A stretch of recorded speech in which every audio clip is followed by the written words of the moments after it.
तो हम question number 31 देखते हैं। क्वेश्चन नंबर 31 इसमें पूछा गया है the product of smallest natural and whole number is. तो स्मॉलेस्ट नेचुरल नंबर क्या होता है? 1 होता है, और स्मॉलेस्ट होल नंबर जो होता है वो 0 होता है। उन दोनों का प्रोडक्ट पूछा। प्रोडक्ट का मतलब होता है मल्टीप्लिकेशन। अगर हम इन दोनों को मल्टीप्लाई करते हैं तो 1 0 जा 0 होता है। क्या होता है? 0 होता है। तो इसका ऑप्शन जो होगा वो क्या होगा? बी ऑप्शन जो होगा इसका करेक्ट होने वाला है। What will be get? हमें क्या मिलेगा? If we subtract 1 from the smallest 6 digit number। अगर हम क्या करते हैं, smallest 6 digit number ले लेते हैं और हम उसमें से 1 को माइनस कर देते हैं। क्या कर देते हैं? 1 को माइनस कर देते हैं, तो हमें क्या मिलता है? लार्जेस्ट नंबर मिलता है। लेकिन लार्जेस्ट नंबर जो होता है वो अगर 6 डिजिट होता है, अगर उसमें से हम सब्ट्रैक्ट करेंगे 1 को, तो हमें क्या मिलेगा? लार्जेस्ट नंबर मिलता है। लेकिन एक डिजिट क्या मिलती है? कम मिलती है। अगर 6 है तो 5 मिलेगा, 5 होगी तो 4 मिलेगा, 3 होगी तो 2 मिलेगा, एंड सो ऑन। तो इसका जो ऑप्शन सही होने वाला है वो ए ऑप्शन इसका क्या हो जाएगा? करेक्ट हो जाएगा। क्वेश्चन नंबर 33 को देखते हैं। क्वेश्चन नंबर 33 में पूछा गया है कि स्मॉलेस्ट 6 डिजिट का आपको नंबर फॉर्म करना है। जो आपके पास डिजिट जो दे रखी है वो क्या है? 9 है, 2 है, 6 है, 0 है और 3 है और 1 है। ठीक है, ये आपके पास 6 डिजिट दे रखी है और इससे जो आपको नंबर फॉर्म करना है वो स्मॉलेस्ट नंबर को फॉर्म करना है। तो हमने बताया गया था, क्लास में ही बताया था कि जब भी आपने ये स्मॉलेस्ट नंबर बनाते हो कि सबसे पहले सबसे छोटी डिजिट आती है। पहले 0 आएगा, फिर 1 आएगा, फिर 2 आएगा, फिर 3 आएगा। 0 1 2 3 6 और 9 आने वाला है। लेकिन जब भी यूनिट प्लेस पर यानी सबसे पहले जो आ जाता है वो 0 आ जाता है, तो हम इसको क्या कर देते हैं? इंटरचेंज कर देते हैं। क्या कर देते हैं? इंटरचेंज कर देते हैं। तो ये आंसर हो जाएगा आपका 1 0 2 3 6 9 होगा। 1 0 2 3 6 9 का मतलब है बी ऑप्शन इसका क्या होगा? करेक्ट होगा। क्वेश्चन नंबर 34 इसमें जो पूछा है कि रोमन नंबर पूछा है। जो आपको नंबर दे रखा है हिंदू अरबिक में नंबर दे रखा है 2021 दे रखा है, और इसको जो कन्वर्ट करवाया आपको रोमन नंबर्स में कन्वर्ट करवाया। तो हम इसको कैसे लिख सकते हैं कि सबसे पहले 2000 प्लस 21 लिख सकते हैं। बिल्कुल लिख सकते हैं इसको 2000 प्लस और 21। 2000 का मतलब होता है m का मतलब होता है 1000। m का मतलब क्या होता है? 1000। अगर मैं m 2m ले लूंगा तो वो क्या हो जाएगा? 2000 हो जाएगा। और 21 को लिखने का तरीका होता है डबल x 1। तो इसका ऑप्शन जो होगा वो कौन सा हो जाएगा? वो इसका सी ऑप्शन इसका क्या हो जाएगा? करेक्ट हो जाएगा। 5 देखते हैं। क्वेश्चन नंबर 35 में क्या कह रहा है? क्वेश्चन ये कह रहा है the sum of two number. इसमें दो नंबर का क्या दे रखा है? सम दे रखा है, और एक नंबर आपको दे रखा है। तो आपसे अदर नंबर पूछा है। जो नंबर पूछा है आप उस नंबर को फौरन क्या मान लोगे? x मान लोगे। क्या मान लोगे? x मान लोगे। और इसका x का सम और जो नंबर गिवन है उसका सम जो है 1 2 3 4 6, उसका सम जो दे रखा है आपको 3 2 4 9 6 दे रखा है। तो आपको यहाँ से x की वैल्यू निकालनी है। तो आपको मालूम है कि ये नंबर इधर प्लस में है, इधर जाएगा तो वो क्या हो जाएगा? माइनस हो जाएगा। तो मैं क्या कह दूंगा? x will be equal to 3 2 4 9 6 minus of 1 2 3 4 6। अगर आप इसको सब्ट्रैक्शन करोगे तो इसका जो आंसर आएगा वो 20150 आएगा। यानी इसका ऑप्शन जो होगा वो ए ऑप्शन इसका करेक्ट होने वाला है। क्वेश्चन को देखते हैं। क्वेश्चन नंबर 36 इसमें पूछा गया है the product of even and odd number. आपके पास एक इवन नंबर है और एक आपके पास ऑड नंबर है। अगर आप उन दोनों को प्रोडक्ट करते हो, अगेन प्रोडक्ट का मतलब अगर आप उसको मल्टीप्लाई करते हो तो आपको क्या मिलेगा? आपको इसमें पूछा गया है इवन मिलेगा, ऑड मिलेगा, या दोनों होंगे या फिर कोई नहीं होगा। तो आपने इसमें आपको कुछ नहीं करना, आप फौरन एग्जाम्पल लोगे। आप क्या लोगे? एक एग्जाम्पल लोगे, एक या दो एग्जाम्पल लोगे। एक इवन नंबर लेता हूं मैं 2 लेता हूं, एक ऑड नंबर लेता हूं 3 लेता हूं, इन दोनों को मल्टीप्लाई कर देता हूं तो मुझे क्या मिल रहा है? 6। और 6 जो होता है वो क्या होता है? एक इवन नंबर होता है। क्या होता है? इवन नंबर होता है। तो इसका ऑप्शन जो होगा वो अगेन क्या होगा? ए ऑप्शन इसका करेक्ट होगा। क्वेश्चन को देखते हैं। Question number 37। क्वेश्चन नंबर 37 आपसे पूछा गया है कि 1924 जो है वो किस किस से डिविजिबल होगा। ठीक है, 1924 जो है किस डिविजिबल होगा। तो इसमें ऑप्शन में दे रखा है या तो 2 and 4 है, बी ऑप्शन दे रखा है 3 and 6 है, सी ऑप्शन दे रखा है 3 and 9 है और डी है कि किसी से भी डिविजिबल नहीं होगा। तो हमें मालूम है कि सबसे पहले हमें मालूम है 2 से डिविजिबल के लिए इवन नंबर होना चाहिए। यूनिट प्लेस क्या होनी चाहिए? यूनिट प्लेस जो होनी चाहिए आपको इवन नंबर होना चाहिए, इवन नंबर होना चाहिए, ठीक है। यानी इवन नंबर का मतलब 0 होना चाहिए, 2 4 6 8 होना चाहिए, ठीक है। अब 3 से डिविजिबल के लिए नंबर यानी सारी डिजिट का सम होना चाहिए, यानी 1 + 9 + 2 4 + 4 का सम जो होना चाहिए वो 3 से डिविजिबल होना चाहिए। अगर 4 से चेक करना है तो 4 से चेक करने के लिए हमें मालूम है लास्ट की 2 प्लेस जो होनी चाहिए वो 4 से डिविजिबल होना चाहिए। अगर कोई नंबर 6 से डिविजिबल है वो 2 और 3 दोनों से डिविजिबल होना चाहिए। 9 के लिए भी रूल जो होता है जैसे 3 के लिए होता है एज इट इज जो होता है वो 9 के लिए होता है। तो हम इसको चेक करते हैं। सबसे पहले ये नंबर 2 से डिविजिबल है, बिल्कुल है। 2 से डिविजिबल है, बिल्कुल है। अब हम किससे चेक करते हैं? 4 से चेक करते हैं। तो लास्ट में 24 है, अगर मैं लास्ट में 24 4 से चेक करता हूं तो 24 जो 4 से डिविजिबल है तो यकीनन आंसर जो होने वाला है वो एक ही हो, ऑप्शन करेक्ट है। क्वेश्चन नंबर 38 इसमें पूछा गया है आपसे कि HCF 2 conjugative odd number. Conjugative odd number मैंने कॉन्जुगेटिव का मतलब बताया था कि लगातार एक के बाद एक। अगर 1 होगा तो ऑड नंबर दूसरा क्या होगा? 3 होगा। अगर 3 होगा तो क्या होगा? 5 होगा। यानी ये जो होंगे कॉन्जुगेटिव होंगे। अगर आप एक एग्जांपल लेते हैं और उससे इस क्वेश्चन को सॉल्व करने की कोशिश करते हैं कि मैंने ले लिया एक 3 और 5 ले लिया, इन दोनों का अगर मैं HCF कैलकुलेट करता हूं तो वो क्या आएगा? 1 आएगा। तो मैंने क्लास में भी डिस्कस किया था कि अगर कॉन्जुगेटिव ऑड नंबर की बात करेंगे और अगर हम उसका HCF कैलकुलेट करेंगे तो वो हमेशा क्या रहता है? 1 रहता है। तो इसका आंसर जो होगा वो क्या होगा? ए ऑप्शन इसका करेक्ट है। कि क्वेश्चन नंबर 39 में कह रहा है विच स्टेटमेंट इज ट्रू। कौन सा स्टेटमेंट क्या होगा? करेक्ट होगा। तो इसमें ए ऑप्शन में दे रखा है 1 इज अ प्राइम नंबर और हमें मालूम है 1 जो होता है ना तो प्राइम नंबर होता है ना कंपोजिट नंबर होता है। तो 1 प्राइम नंबर भी नहीं है, ये ऑप्शन करेक्ट नहीं हो सकता। बी देखते हैं 1 इज अ कंपोजिट नंबर, तो बी कंपोजिट नंबर भी नहीं होता है, तो ये भी नहीं हो सकता। सी ऑप्शन में ये कह रहा है कि the difference of first two prime number is 1। तो फर्स्ट 2 प्राइम नंबर कौन कौन से होते हैं? एक होता है 2 होता है और एक होता है 3 होता है। अगर मैं इन दोनों को सब्ट्रैक्ट करता हूं तो 1 आता है, बिल्कुल 1 आता है। तो ये ऑप्शन जो होगा इसका सी ऑप्शन जो होगा वो क्या होगा? करेक्ट होगा। क्वेश्चन नंबर 40 इसमें पूछा है, इसमें सिंपलेस्ट फॉर्म पूछा है 36/24 जो इसकी सिंपलेस्ट फॉर्म पूछा है। तो बताया गया था कि सिंपलेस्ट फॉर्म वो फॉर्म होती है जहां पर अगर मैं न्यूमरेटर और डिनोमिनेटर का HCF निकालता हूं तो वहां पर क्या आता है? 1 आता है, ठीक है। क्या आता है? 1 आता है। तो मैं इन दोनों को ऐसे नंबर से डिवाइड करूंगा जहां पर ये दोनों नंबर क्या होंगे? डिविजिबल होंगे। क्या होंगे? डिविजिबल। सबसे पहले मैं 2 से डिवाइड कर देता हूं। 2 1 जा 2, 2 2 जा 4, 2 1 जा 2, 2 8 जा 16। ये 18 क्या आता है आपके पास? 18/12 आएगा। ये नंबर अगेन डिविजिबल होंगे। किससे? 2 से डिविजिबल होंगे। फिर अगेन मैं 2 से डिवाइड करता हूं। 2 6 जा 12, 2 9 जा 18। तो क्या आएगा? 9/6 आएगा। ये दोनों नंबर अगेन डिविजिबल है। किससे? 3 से डिविजिबल है। तो 3 2 जा 6, 3 3 जा 9। तो आंसर जो आएगा फाइनली क्या आएगा? 3/2 आएगा। क्या आएगा? 3/2 आएगा। यानी ए ऑप्शन इसका अगेन क्या होगा? करेक्ट होगा। और दूसरा तरीका, इसका तरीका क्या होता है? 36/24 का आप क्या निकालोगे? 36 और 24 का इसका क्या निकालोगे? आप HCF निकालोगे। क्या निकालोगे? HCF निकालोगे और जो HCF आएगा उससे डिवाइड कर दोगे। न्यूमरेटर और डिनोमिनेटर को किससे डिवाइड कर दोगे? जो इन दोनों का HCF आएगा। चलो जल्दी से हम निकालते हैं इसका HCF। 18 हो जाएगा 293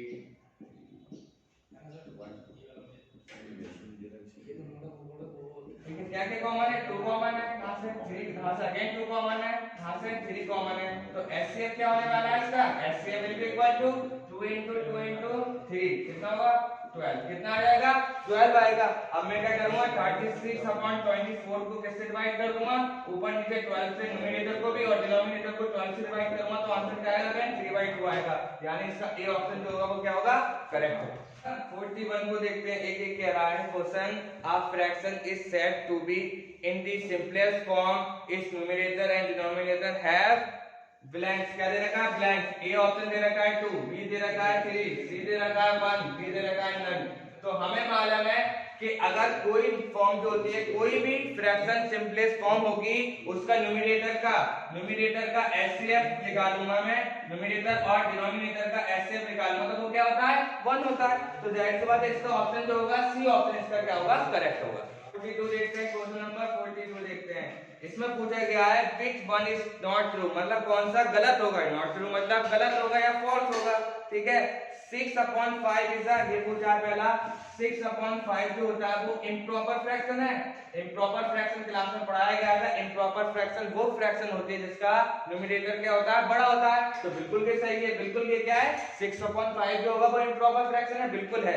बी ऑप्शन में पूछा गया है कि 3/4 जो है वो प्रॉपर फ्रैक्शन है। अब प्रॉपर फ्रैक्शन की भी डेफिनेशन हमें मालूम है कि प्रॉपर फ्रैक्शन में जो होता है वो डिनोमिनेटर बड़ा होता है, तो इसमें डिनोमिनेटर न्यूमरेटर से बड़ा है, तो ये भी करेक्ट ऑप्शन है।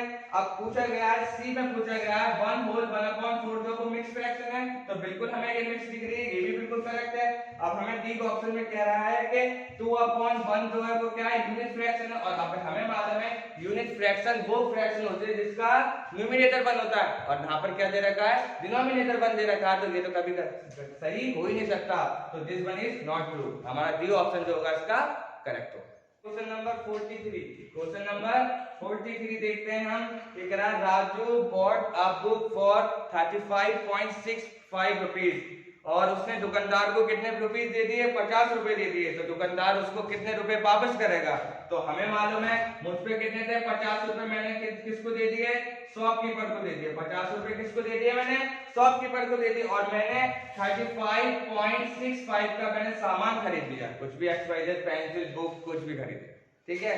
तो मुझे जो शॉपकीपर है कितने रुपए वापस करेगा, तो मैं क्या करूंगा ऐसे क्वेश्चन कहीं पे भी देखा आपको माइनस करना है, क्या करना है सब्ट्रैक्ट कर दो, सब आप सब्ट्रैक्ट करोगे तो इसका आंसर जो आएगा वो 14.35 आने वाला है, यानी इसका ऑप्शन जो होगा वो क्या होगा सी ऑप्शन इसका क्या होने वाला है करेक्ट होने वाला है।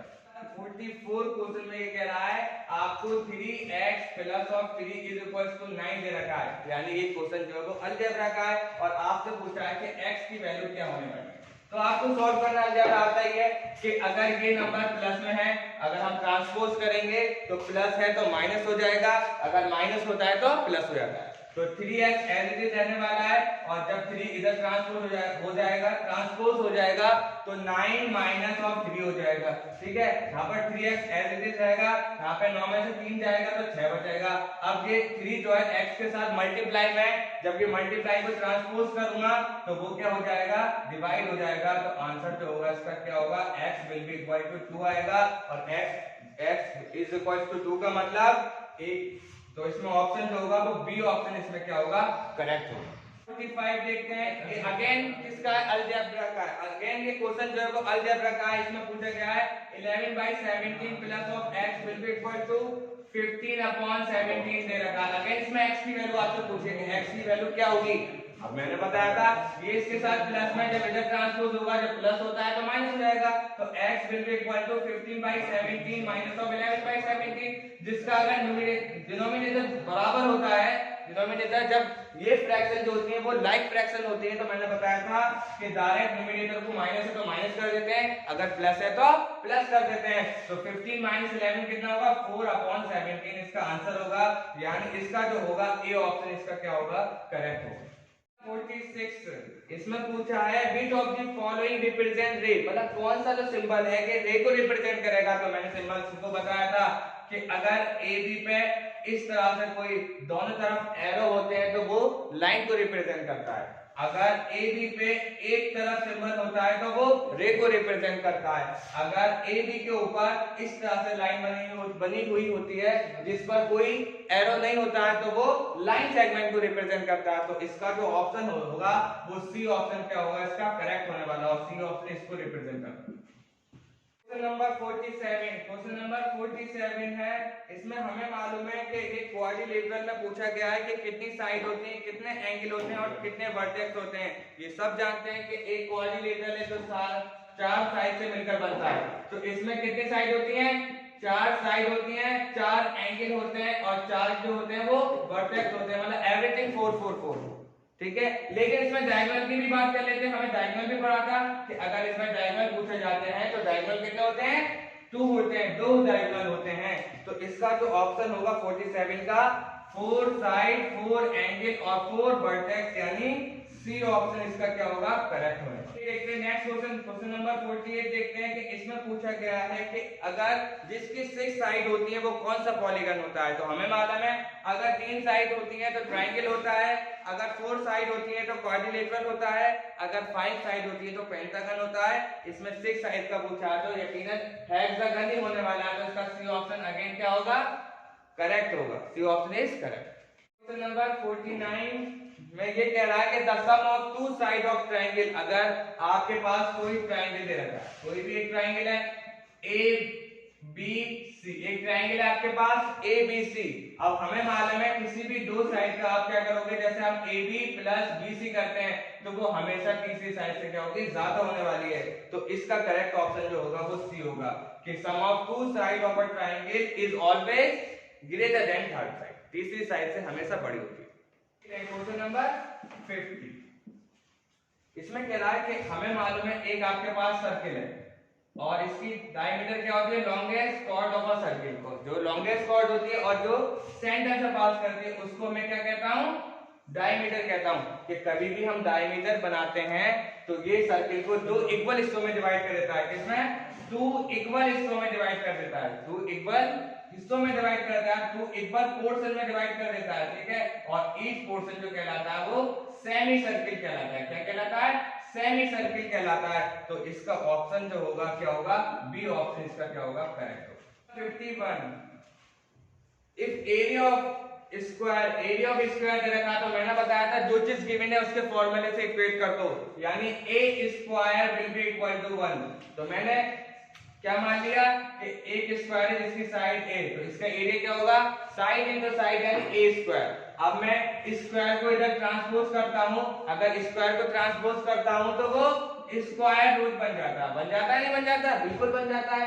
अगर मैं 1 का स्क्वायर रूट निकालता हूं तो 1 ही आता है, तो साइड ऑफ द स्क्वायर क्या होने वाली है 1 होने वाली है, यानी इसका ऑप्शन जो होगा फिर सी ऑप्शन इसका करेक्ट होने वाला है। 52 देखते हैं, ठीक है। इसमें पूछा था यूनिट ऑफ पेरीमीटर किसके सामान्य होती है, किसके इक्वल होती है, किसके बराबर होती है। तो यूनिट ऑफ पेरीमीटर जो होती है हमें मालूम है पेरीमीटर की जो यूनिट होती है जो लेंथ की होती है या फिर जो ब्रेड्थ की होती है। तो इसका ऑप्शन जो हो जाएगा सी ऑप्शन इसका अगेन होगा both A and B, both length and breadth.